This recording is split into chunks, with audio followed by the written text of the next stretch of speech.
Hey, what's up? This is Antonio. Welcome back to my channel. Now, who's ready for some fighting words? In this video, I want to do somewhat of a recap about Anthony Joshua versus Jermaine Franklin. And basically, I guess the question overall is, how did he look? And where is he going from here? Really quick, if you like the videos, please take the time right now. Subscribe to the channel if you haven't already done so. Also, hit that thumbs up button. Really does help the channel. Let's talk about this. So, here's the question. How did Anthony Joshua look fighting Jermaine Franklin?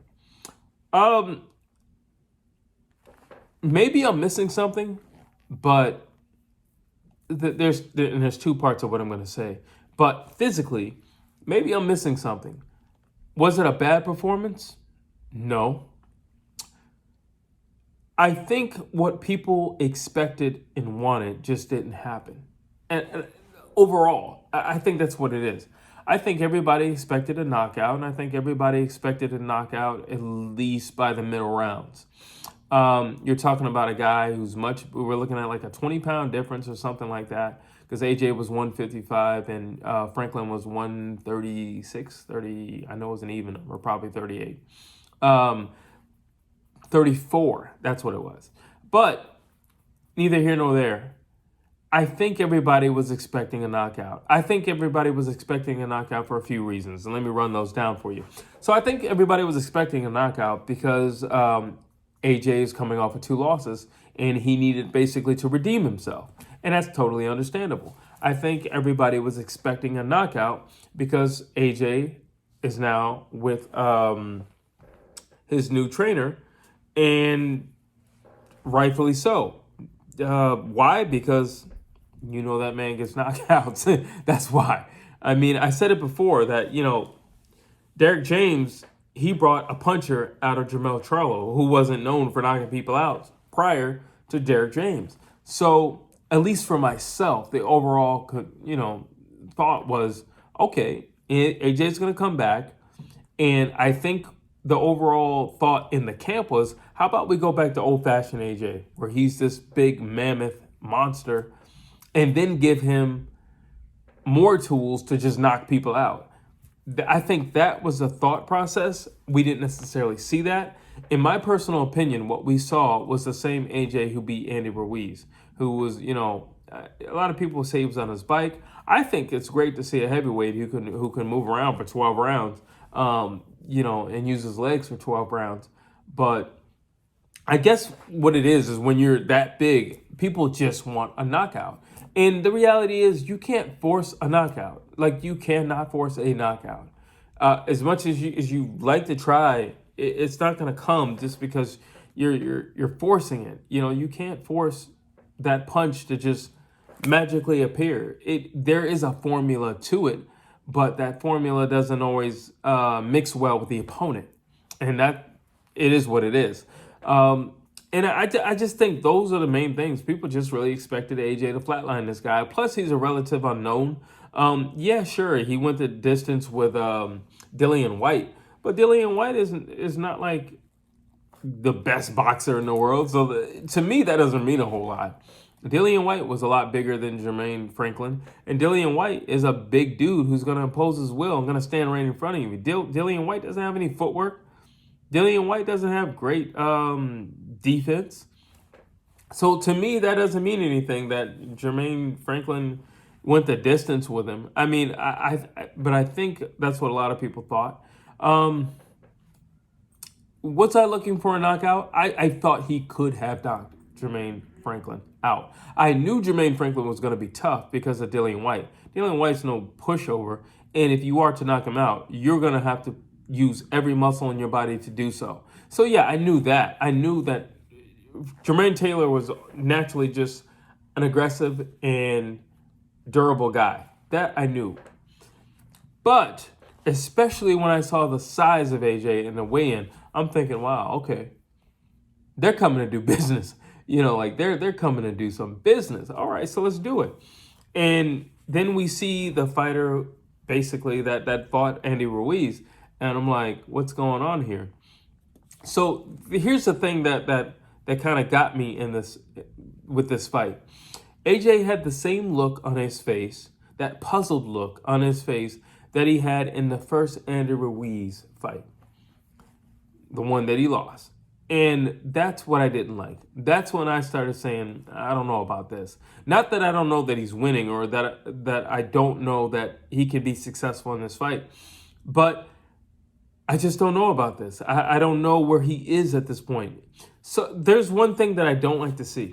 I don't like to see a guy staring at his corner too much. Because to me, what that tells me is you don't want to be in here. If you're staring at the people that walked with you up in here, that tells me you don't want to be in here. Like, yeah, okay, well, listen, you're my cornerman, that's fine. When the bell rings, I'll go back over there and you can talk to me. Why is he staring at Derek James every time they clinch up, every time he's on the ropes? And that was kind of bugging me, and it just made me think, does this guy really want to be in here? I really don't know. That's only something that he can answer. And it's funny that we have to keep asking Anthony Joshua the same questions over and over and over again. Do you want to be in here? That's basically what we're asking him over and over and over again. Like, he always has to defend that. And if he wouldn't make faces like that, he probably wouldn't have to defend it. If he fought harder rather than safer, and listen, at this stage in your career, I mean, you got 3 losses. Not to say that you throw caution to the wind. I'm not saying that. But I think now, instead of having like this amazing career like a Floyd Mayweather, maybe you ought to think about possibly having a career like Arturo Gatti and just having the people love you. Like, you know what I'm saying? Like, you know what? They know when they see me fight, I'm going to leave it all out there. I'm going to put it all on the table. That's what they know when I show up. That's what they know they're going to get. Because you can't do a Floyd Mayweather-like performance. You can't. You can't be a Lennox Lewis. You can't. You can't be these guys. You can't be like that at this point, at this stage, with that amount of losses. Losing to Usyk is one thing. Losing to Andy Ruiz, that should not have happened. I repeat, that should not have happened. That was a fluke, not just in your career, but I personally think that was a fluke in your life. Like, I just don't think that should have happened. So you can't right those wrongs, but what you can do moving forward is, all right, maybe I'm not going to be the greatest of all times, but maybe I can be the people's champ. Maybe I can go for that title, because I know I'll never be, the greatest of all time or anything like that, because I know there's definitely one guy out there who can beat me hands down Monday through Sunday. And another guy who, in the second fight, it was Andy Ruiz baiting Anthony Joshua, pumping his chest, saying, come on, let's fight, let's get it on. And AJ was still on his bike. So that's that. So that's basically what I wanted to say about the fight. Listen, I honestly think that AJ, boxing-wise, did a pretty good job. He pretty much won every round. I think he probably won every round but maybe 2 rounds. But he pretty much won every round. He kept his guy at a distance. He's the bigger guy. He has the longer arms. He kept the shorter guy at reach. He landed some really good right hands. I think he had a very simple attack. I will say that. AJ's one of those guys that he doesn't... Anthony Joshua does what he's programmed to do. Whatever he's programmed to do in camp is what he's going to do. There are no adjustments. There will be no adjustments during the fight. Okay, and I feel like there were a lot of opportunities during the fight. And a lot of that holding was Anthony Joshua too. That was a little weird for me. And I feel like maybe he took a page out of Bernard Hopkins' book, where he'll hit and then hold. I don't know. But that was a little weird, especially when you're winning the rounds. I'm like, why are you doing that? You're technically pulling him in closer to you. That doesn't make a whole lot of sense. Overall,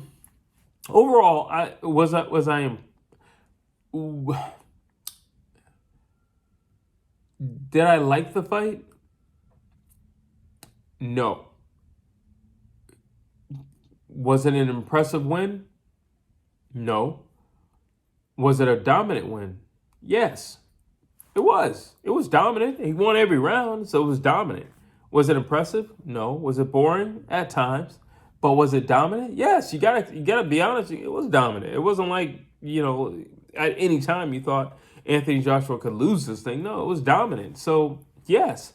I guess the question now is, where does he go? Obviously, that's not going to award, a Tyson Fury fight. That's not going to get Tyson Fury in the ring. That's not going to unite all the UK. It's just not, because if you're fighting like that, and Tyson can be pretty boring himself. Now that he's with Sugar Hill, things are a little different. But I'd imagine for AJ, he would get back on his bike. I'd imagine for AJ, Tyson Fury would definitely use his legs and move a lot more. I don't feel like he would stand in front of AJ the way he stood in front of Wilder. Wilder's a much, much smaller guy than Tyson Fury. And Anthony Joshua is a much, much naturally bigger guy. So I don't foresee Tyson Fury standing in front of him. But I don't foresee that fight happening anyway. So we have other people out there. We have the juggernaut, Joyce. Here's the thing. I think Anthony Joshua could beat Joyce. But now he would have to fight like he just fought. That's the thing. But doing something like that, Joyce is the type of guy that you have to threaten, or you have to. He needs your respect. If he doesn't have any respect for you, he's literally going to turn into a juggernaut right there in front of you. And then once he gets it in his head that he's in juggernaut mode, he stays there until you're finished. And do I think that Anthony Joshua has the power to get that respect from Joyce? Absolutely. Do I think at this point in time he has the confidence to attempt it? I do not think so. Derek James will not save you. Joyce is a lot taller. Joyce hits a lot harder. Joyce has a really good jab as well. So the only thing you really have on Joyce where he doesn't have equally with you is speed and mobility. But Joyce is actually pretty good at cutting off the ring. So I don't know about that, and that's a tough one to say.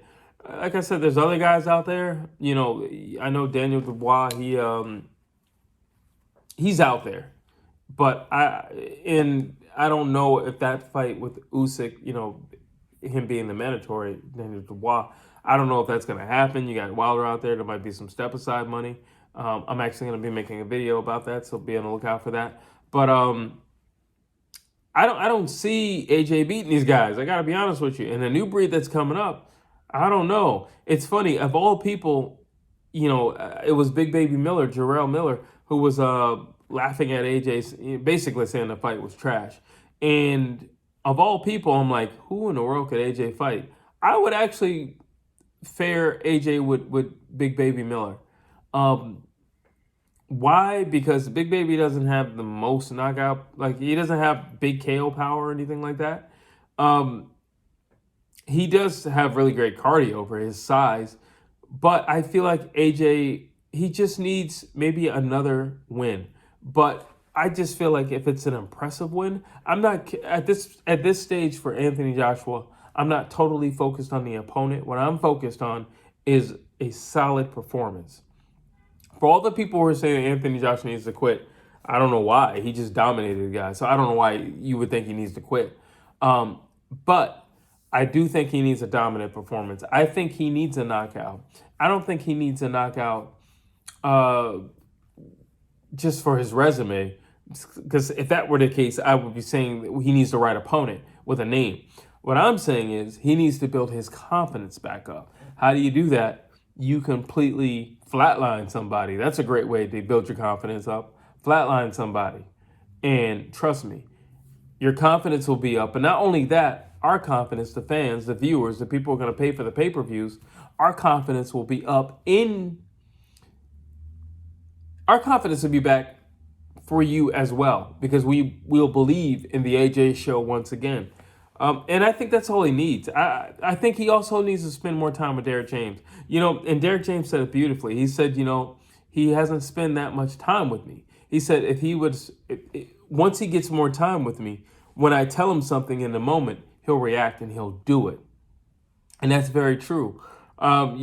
And like I said, the way that Anthony Joshua was wired, whatever you program him to do, he will do.